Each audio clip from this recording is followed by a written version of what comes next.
After a while, Ivy broke the barrier on her own and joined up with Andrias and Viviane. Andrias, pointing at the corpse, explained that it was Baron Bollorick, the one behind the incident in Thrim village.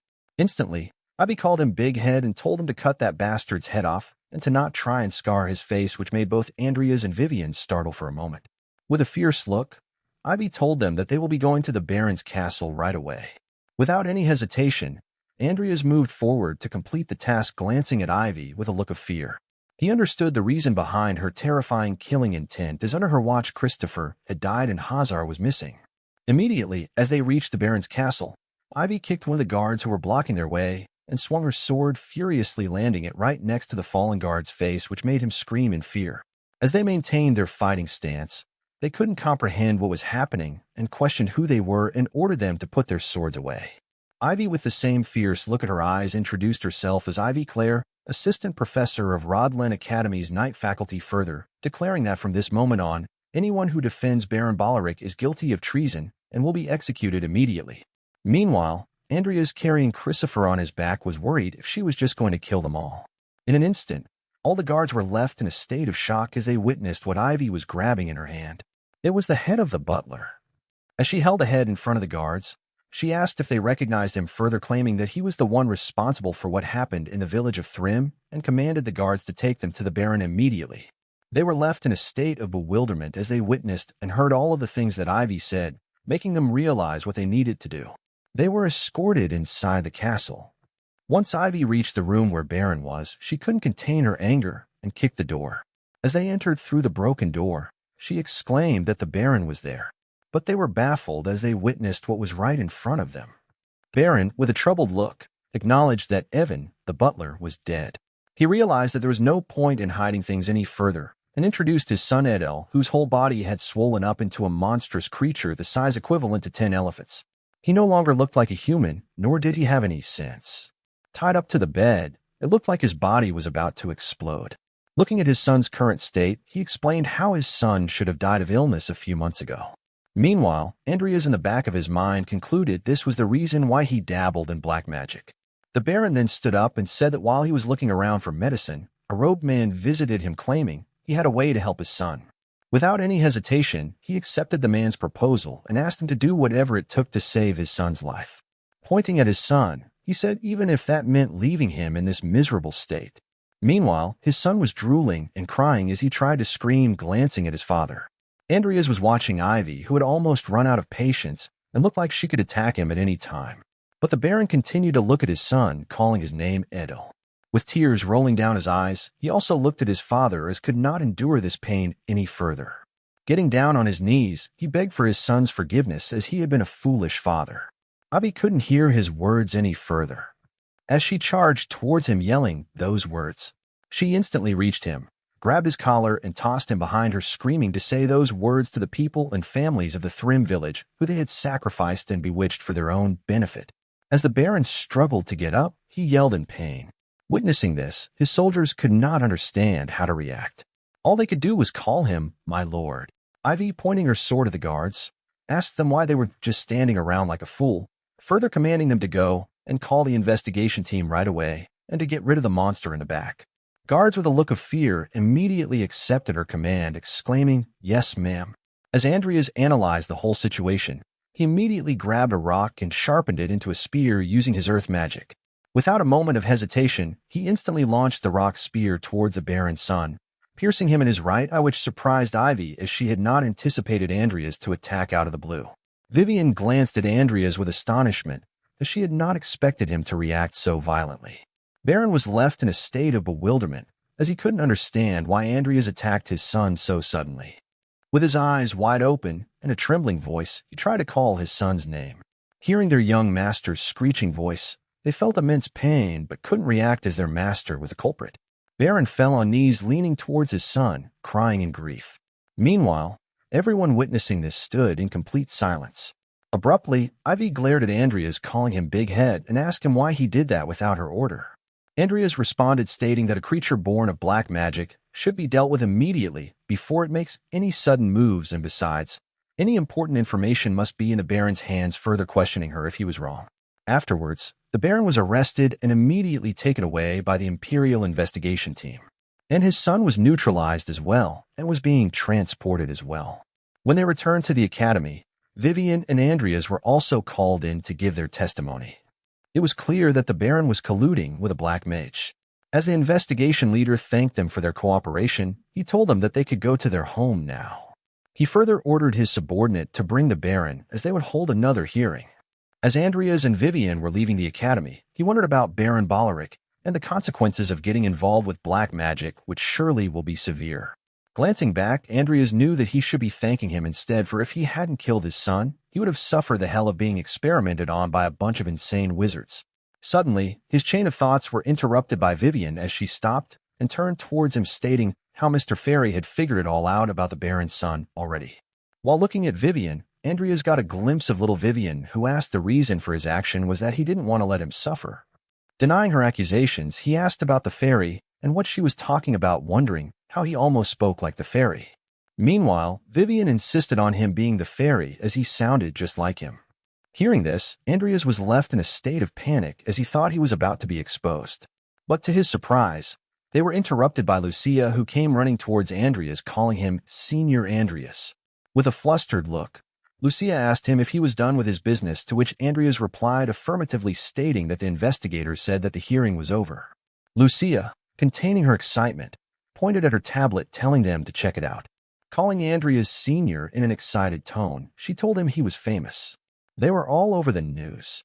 Several headlines, from their heroic act to the saddening news of the disappearance of Hazar Gapri. Everything about this incident had been published. Lucia continued praising Andrias, how it had only been a short time since they unveiled the potion, to which Andrias responded how frustrating it was, even though all he wanted was some peace and quiet. Lucia jumped with excitement, stating that she heard he was getting a reward, further asking him to treat her to a meal. Andrias, with a look of annoyance, denied her, stating that the reward money had to be split, wondering if she was trying to suck him dry. However, Lucia was not pleased with that response. As she turned her gaze towards Viviane, she instantly recognized her and asked if she was the one who was on the news along with him, to which Andrias sarcastically questioned if she only noticed her, now further introducing her as Viviane Belcan, a third-year night faculty student, and told her to greet her. Lucia, with a sense of embarrassment, bowed towards Viviane, introducing herself, to which Viviane also bowed back, maintaining her posture, introducing herself. Meanwhile, Andrias pointed at Lucia, apologizing to Viviane, stating that she is kind of dumb. Lucia, with a sly look in her eyes, told Andrias to get back to the story as he was the one getting the money anyway, so she suggested to go out to dinner and celebrate the success of their potion production. Andrias, wondering how persistent she was, defended himself, saying the jury had not been out yet, so they'll have dinner some other time, to which Lucia agreed annoyingly and proceeded to leave, saying she would see him at the Magic Tower tomorrow. Andrias responded affirmatively and warned her that he wouldn't forgive him if she were to be late. As the day passed, they went to the Rodlen Magic Tower. The Magic Tower was created by a group of engineering wizards who contributed to civilization. It all started with a mana levitation train, but now they develop various products such as mana lamps and fertilizers. The more famous a magic tower was, the more money it received from the government and nobility. Meanwhile, as they head towards the tower, Lucia, being the lazy one, was being carried by Andrias, complaining how he knew it would end up like this. Furious that he had to carry her, panting with exhaustion, he yelled, stating that he was a fool to trust her. While he was carrying her up the stairs, she called him Senior, requesting him to walk slowly, which made the already furious Andrias even more mad at her. As they reached the tower, the instructor confirmed both of their names, to which Andrias nodded in his head in agreement, while holding Lucia, who had fallen asleep, in his arms again. As the instructor told them to follow him, he warned them to watch their step as the space in the magic tower is constantly changing, to which Andrias asked Lucia if she heard it and told her to wake up and walk properly. Lucia replied, claiming she was awake. As they climbed up the stairs, she asked him about Viviane, the senior she met yesterday, and continued to ask what his relationship is with her, to which Andrias responded, saying nothing in particular. Lucia, not satisfied with his answer, glanced at Andrias. However, he avoided her, wondering what she was talking about. Instantly, she told him that they should definitely go out for dinner. Without hesitation, he pointed out that she was rich and questioned her why she kept begging him to treat her. Abruptly, their conversation was cut short as a mysterious voice said how cheeky they were, as the two were not nervous at all. They were both startled, as they could not believe it to be the man himself had come. An immense aura enveloped them. Instantly, a A mysterious blindfolded man appeared behind them, grabbing them by their shoulder, who had a huge eagle resting on him. Overwhelmed by the aura, both of them in a state of shock glanced at him as they couldn't even react to his sudden appearance. Surrounded by the golden aura, it was the man himself, the owner of Rodlen Magic Tower, Bart Alven, accompanied by his eagle, Stormbringer, who looked just as fierce as him. Surprised by the sudden appearance of Bart Alven, the instructor questioned him, calling Tower Master. Meanwhile, the Tower Master stood calmly. Instantly, the enormous eagle resting on his shoulder swiftly flew away. Witnessing this, Lucia stood in amazement staring at the eagle. However, the Tower Master standing between them turned towards Andrias. With a sly grin on his face, he wondered how Andrias had that unchanging, stupid face just like his father. Bewildered by the sudden turn of events, Andrias could not help but wonder how the fierce Bart Alven, head of the Alven household and the current master of the Rodlen Magic Tower, was right in front of him, making him question if the Tower Master was blowing things out of proportion by appearing personally. Even though it was common for him to be insulted, he still felt irritated. Then he turned towards Lucia, presuming she must be Viscount Hollington's daughter, to which she agreed to him, further introducing herself as Lucia Everlast. Folding his hands, he proudly yelled, if they want people to remember their name, they will have to build a reputation to match. Both of them were agitated by his response. However, Andrias exclaimed that they heard him. All of a sudden, the Tower Master cast a huge spell around them, ordering the instructor to stand back, stating that from now on, he would be the one in charge of this, to which the instructor agreed, replying, "Yes, sir." As the Tower Master raised his hand, his eagle understood the signal and came flying towards him. As the spell started to surround them, Andrias, with a puzzled look, questioned himself if this spell could be what he thought it was. As the magic started to lift them up, Lucia whispered to Andrias, stating the Tower Master really was a monster, as he is able to use such difficult and complex space magic, but to her it felt like he was exaggerating on purpose. With a grim smile on his face, the Tower Master told him that he could also hear them and sarcastically called them whisper snappers. His overwhelming magic enveloped them, making them disappear, and instantly transported them to the potion examination hall. Witnessing the sudden appearance of the Tower Master along with the students surprised all the supervisors present in the hall. The supervisors could not attain their excitement and called out to the Tower Master. In response, the Tower Master asked if the potion examination was still going on, to which the supervisors agreed and stated that they had just finished the efficacy examination, further pointing out all that's left was to ask some questions about the production method. As they concluded their report, the Tower Master grabbed the potion from the table and observed it. Without any hesitation, he started to drink the magic potion. The Tower Master was on a different level. Just by taking a sip of it, he instantly knew and started to name the ingredients: Moheim leaves, Tador tree essence, Jahaz fruit, and Peona mushroom that were used in it. However, he still felt like there were more ingredients used, so turning around towards Lucia, he asked if there was anything else in there besides the ones he named. Lucia, with a sense of accomplishment, bowed her head and responded, stating Hong Pishi extract and Matarata root bark to be the remaining ingredients. Suddenly, Lucia opened her eyes in amazement as the Tower Master approached near her, stating how interesting she was. As he leaned towards her with a devilish smile, he complimented her, stating he had heard the rumors, but to think she could make such potions at her age intrigued him. Not only him, everybody present in the hall were left in a state of amusement. Turning towards the supervisors, the Tower Master ordered them to approve it since the examination was now over. Abruptly, with the speed of light, the Tower Master leaped up, leaving a trail of light. Both of them were amazed as they witnessed the Tower Master floating in the air beside his eagle. Petting his eagle, he questioned why Cromwell's son was there. Startled by the sudden question, he glanced towards the Tower Master. However, he didn't stop there and commented that even though on paper it was reported as a joint effort, further accusing him of being carried by Lucia. As Andrias knew he didn't have to justify himself, he stood there silently as he was accused by the Tower Master. Witnessing Andrias endure all of the accusations, Lucia could not bear him being undermined, as she knew the reality. So, without hesitating, she defended him, stating that without him, she wouldn't have been able to create the potion. Surprised by her statement, he asked if she really wouldn't have been able to. Lucia, turning towards Andrias, agreed to the Tower Master, pointing out that most of the work was done by him, and in fact she was the one who only helped out. Agreeing hesitantly, the Tower Master claimed that he would verify it all now. With a snap of his finger, they instantly teleported to another location inside the tower. Lucia, observing the location, told Andrias how it seemed like he could not use this magic outside of the magic tower. Meanwhile, Andrias, who looked like he was struggling, glanced towards Lucia, complimenting how she was analyzing all of this, even in such an intense situation. They had teleported to the laboratory where several students were brewing different kinds of potions. The Tower Master immediately ordered Andrias to make the potion right there, as all the needed ingredients were in the storage. Agreeing to his statement, Andrias proceeded to gather all the necessary ingredients under the strict gaze of the Tower Master, along with everyone present there. He knew if he were to use something he hadn't used before, there could be a problem, so he decided to go with this one which he had used before. 5 minutes later, the Tower Master drank the potion that Andrias had made. Wiping the potion off of his mouth, he acknowledged that Andrias had created the potion correctly. Even after Andrias successfully brewed the potion, the Tower Master was not done with his verification, so he told he will start with the questions now and asked why he used Hong-Pishi. Meanwhile, everybody watching were intrigued by the conversation. Without any hesitation, Andrias justified that he used Hong-Pishi to get rid of the side effects and to improve its efficiency. They could not comprehend how someone like Andrias could be so knowledgeable, answering the Tower Master so confidently. Even Lucia was amazed as she wondered how her senior seaweed could explain it well too. Satisfied, the Tower Master raised his finger, stating he understood and need not justify any further.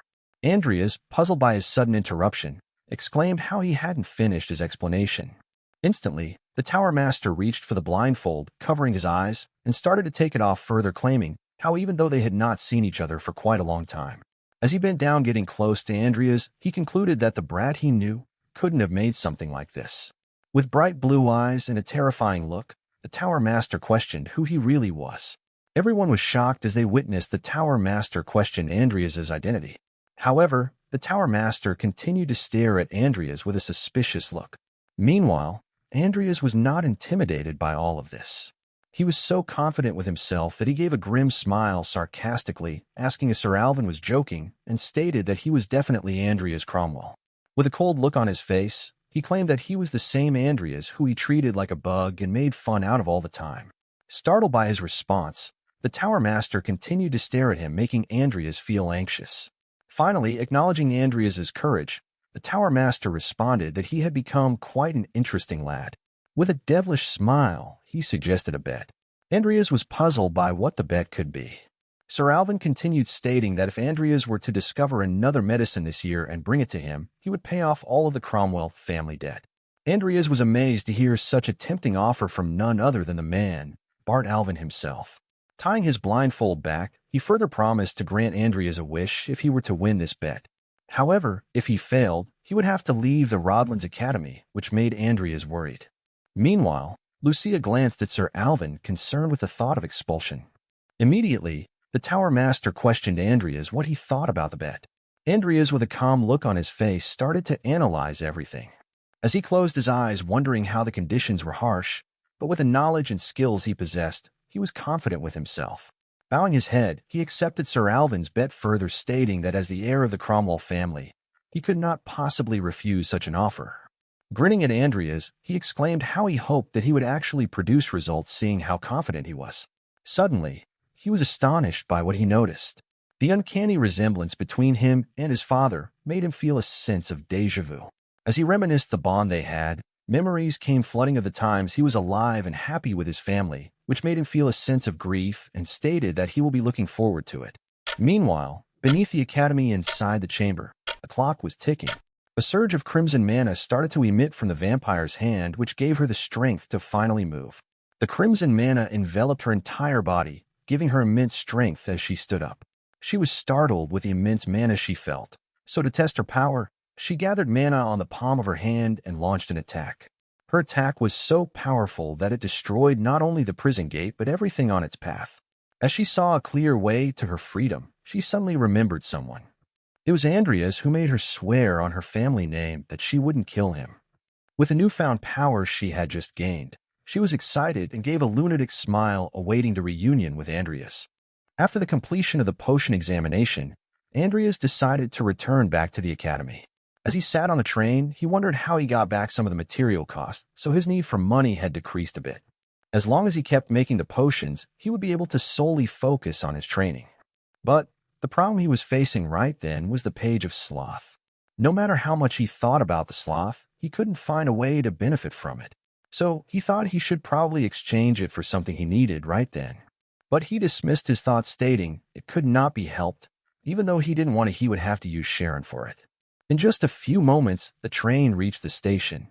He got off the train and made his way towards the academy. As he was walking, he felt a sudden sensation that someone was watching him. Curious at who it could be, he glanced around cautiously. Soon he reached the gate of the academy. He was still wary about his surroundings, but he questioned himself if he was just imagining things. Meanwhile, a mysterious person hiding on the tree was watching Andrias. It was none other than the Lunatic Vampire. Soon he met with Sharon, who sarcastically commented how the hot topic of the academy was finally visiting him. Examining the potion that Andrias had made, he asked if this potion was the one to which Andrias agreed to, further stating that he came to report to him right after the final examination ended.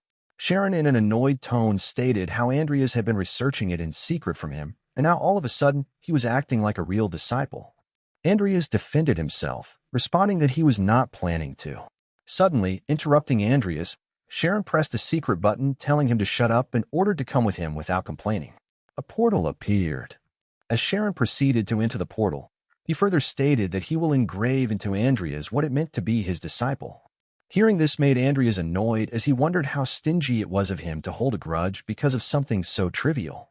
While they were walking down the stairs, Andrias thought to himself that it looked like he could not bring the topic about the Page of Sloth because talking to Sharon while he's in a bad mood is a no-go, so he should be satisfied with just checking the vampire's condition. As they reached the chamber, they were shocked as to what they witnessed. The chamber was totally demolished, but what terrified Sharon the most was the prison where the vampire was being held in captivity was also destroyed. They were stunned to see not only their whole chamber in a disastrous state, but the vampire had also escaped, leaving them bewildered as to what might have happened. Meanwhile, Andrias, standing behind Sharon, wondered how it seemed like the evolution was a success. Both of them walked towards the prison where the vampire was once held. Andrias, wondering how pitiful it was that they wouldn't be able to meet her anymore, exclaimed how she was a nice sample. Meanwhile, Sharon got down on his knees and grabbed the chains that were once used to imprison the vampire. Furious by everything, veins started to pop on his head as he clutched the broken chains tighter. Abruptly, he called Andrias, who responded affirmatively immediately. Karen's eyes turned bloody red, filled with anger, as he gazed towards Andrias, asking if he had done something to Angela's restraints. Andrias, being the clever guy, denies his accusation, claiming he was scared for his life. With a cunning look, wondering what an idiot Sharon was, Andrias smirked at him, thinking even though she was just a hybrid, it was a huge loss for him. While Sharon was picking up the scattered chains, Andrias tried to hide his smile, wondering how it served a villain like him right. Meanwhile, Sharon, not being able to contain his anger, started to scream like a madman, yelling at Andrias to leave right away. As he left the chamber, he could still hear the echoes of Karen's scream through the stairway. As the night had already fallen, Andrias was on his way towards his dormitory.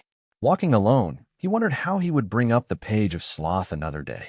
As Andrias walked through the trees, suddenly long red hair appeared above him. As the hair reached Andrias, he was shocked to hear a voice calling his name. It was none other than Angela, the lunatic vampire whose one hand was hanging on the branch while the other hand was gently grabbing onto Andrias. With his eyes wide open, he couldn't react as he wondered how she was waiting to ambush him. Leaning close to Andrias, the vampire whispered that she had something to ask him ever since she woke up and questioned him if he cared to answer. With a cunning look, she glanced at Andrias and told him to look at her. With a look of concern, Andrias slowly turned towards the vampire. Staring into his eyes, the vampire called him a good child, further ordering him to tell her about the power she got. Glancing at the vampire, he defended himself, questioning why she was doing all of this as he had kept his word. She closed her eyes and smirked as she listened to Andrias warn her how she should know the price of breaking the oath of her family name. Using her newfound powers, she started to float. It seemed as if she was sitting on an invisible chair and responded to Andrias, stating how she knew it all too well, but could not help as she wanted to ask him something. She continued saying how she could not break free from the restraints with her own strength, no matter how much she tried. So she used another way. She immediately asked if he knew what it was, the amazing method she had used to break free from the restraints. Abruptly, her attention was directed to the smell he was emitting. She instantly recognized the smell and was dumbfounded as to why this guy was giving off the smell just like the Great Sin of. With blood-red eyes and a grim smile, she exclaimed that she finally saw what it was. With a puzzled look, Andrias stared at the vampire as he tried to comprehend what the vampire was thinking. Meanwhile, the vampire giggled as she gently caressed his face, whispering how interesting he was, to which Andrias asked what the hell she was saying. Without a moment's rest, the vampire grabbed his neck and slammed him on the tree. Andrias screamed in pain as the impact was so powerful it made the leaves fall from the tree. The strength that the vampire possessed was no match for Andrias, so all he could do was struggle in vain. As she prepared her other hand to launch another attack, she immediately restrained herself, stating since there were a lot of things she wanted to ask, but as this place was too noticeable, she decided to stop for now. As she looked towards Andrias, she brushed her hair off her face further that they will be meeting again pretty soon. But for a time being, she will be putting this power to good use, and since he was the one who gave her this power, she could not help but thank him for that. Scared for his life, Andrias could not comprehend the strength with which the vampire was grabbing him, as he could not break free, even using both his hands. She consoled Andrias, stating that she won't make him suffer.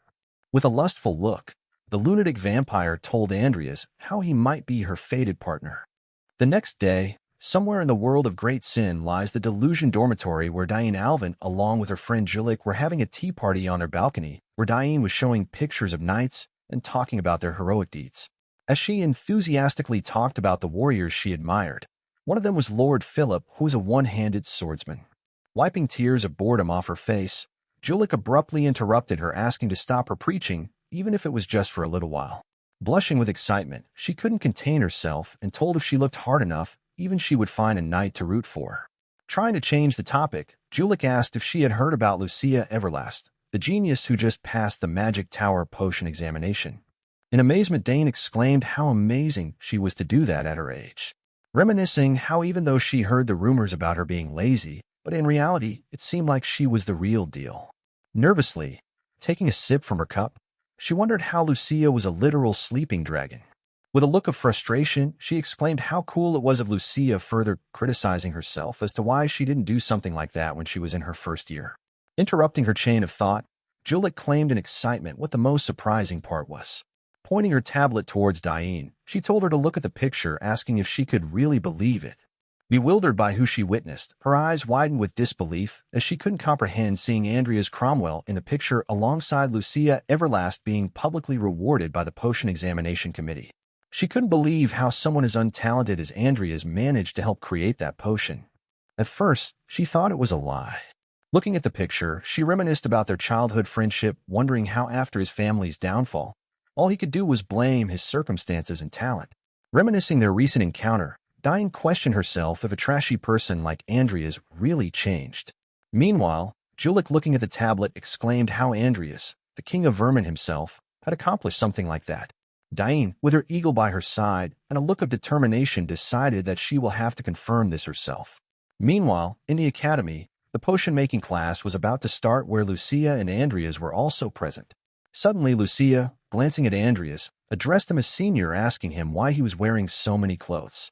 To which Andrias replied it was because he was not feeling well. She further questioned him why he was there and not resting.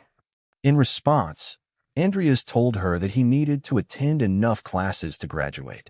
Their conversation was cut short by the sudden arrival of Professor Vauban. As Andrias was watching the professor walk towards his podium, he wondered about last night's incident. The reason he was wearing so many clothes was that he couldn't let anyone see the huge scar in his neck that was caused to him by the vampire. He clearly remembered her saying something about a fated partner and some smell, but he still couldn't understand what she was talking about. Confused as to how she just bit his neck all of a sudden and disappeared, Andrias regretted putting on way too many clothes as it was getting hot in there. After reaching the podium, he asked if everyone was there, to which the students replied affirmatively. As he was about to start his lecture, someone caught his attention. It was none other than Andrias. As he watched Andrias, he remembered the news about their new potion and how they were rewarded for it, leaving him annoyed. Instantly, he called Andrias, asking him why he was wearing so many clothes and if he was sick. To which Andrias, maintaining his scarf, replied, stating that he caught a cold. The professor sarcastically said that Andrias seemed tired because of his potion research and that he already marked him present, so he could leave right then. Being the clever one, Andrias stood up, thanking the professor for allowing him to leave. When Andrias was preparing to leave, the professor continued stating how felt quite lonely there, further claiming that Andrias even asked him, a professor of medicinal botany, for advice. But in an annoyed tone, he added that perhaps it was too difficult to include his name. Startled with the sudden claim, Andrias was shocked and thought, what was the professor saying? Even though he didn't contribute anything, and now he wanted a piece of it. Andrias, being the cunning person he was, in a sarcastic tone, said that he was really grateful for the advice he gave him, further pointing out the advice regarding the Hongpishi extract and the Matarata tree bark. Lucia, who was sitting beside Andrias, was left in a state of awe as she could not comprehend what Andrias was doing. With a concerned look, Lucia questioned if Andrias was picking a fight with the professor. But without hesitation, Andrias continued stating that the professor said if he added those, he would be making soup instead of a potion. But as he can see, the soup was just too good, which left the professor furious as he felt disrespected. His statement caught the attention of every student that was present in the classroom. They could not believe how boldly he had answered the professor. Meanwhile, the professor felt insulted and embarrassed in front of everyone, so he yelled at Andrias, stating how he was overstepping his boundaries. Paying no attention to the professor, Andrias walked towards the exit door, claiming that he was not feeling well, so he would be leaving right away. This reply from Andrias made the professor scream like a madman by calling his name. Still ignoring the professor, Andrias grabbed the handle of the door, wondering how he kept on ridiculing him when he was just a small try. But now he wants to be friendly. Annoyed by the professor's action, he thought when he would just shut up and lick his boots, further claiming that he could just go to another class if he needed the credits. Losing his patience, the professor questioned how long Andrias was going to ignore him. Abruptly interrupting the whole situation, Lucia called the professor. As the professor turned around, replying to her. Trying to defend Andrias, she asked the professor if she could explain it on his behalf, as someone who co-created the potion. In the meantime, as Andrias was about to leave, he wondered what the hell Lucia was doing. The professor, maintaining his composure, told her to go ahead. She then started to explain that they learned the basics about potion making in this class. Dumbfounded by her sudden explanation, Andrias turned towards Lucia as she continued her explanation about how they put those basics to practice. Leaving the professor dripping with sweat all over his face, even the students were listening to her attentively. So, with a cunning look, she said that doing their own research without anyone's help meant a lot. She then finally concluded by questioning if it wasn't their own duty as magicians to do such. Having no choice, the professor agreed with her, stating that's right. Andrias, watching all of this, wondered how Vauban, the professor, was being overwhelmed by Lucia. Lucia, undermining the professor, said to him that they would surely ask for advice next time if he wasn't occupied with his own research. The professor, hiding his embarrassment, responded by saying how she could always come for his advice. Then he swiftly pointed towards Andrias, asking him to take care and get back safely.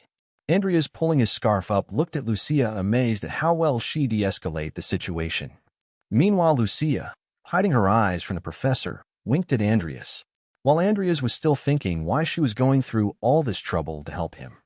But with a sense of relief, he thanked her in his mind.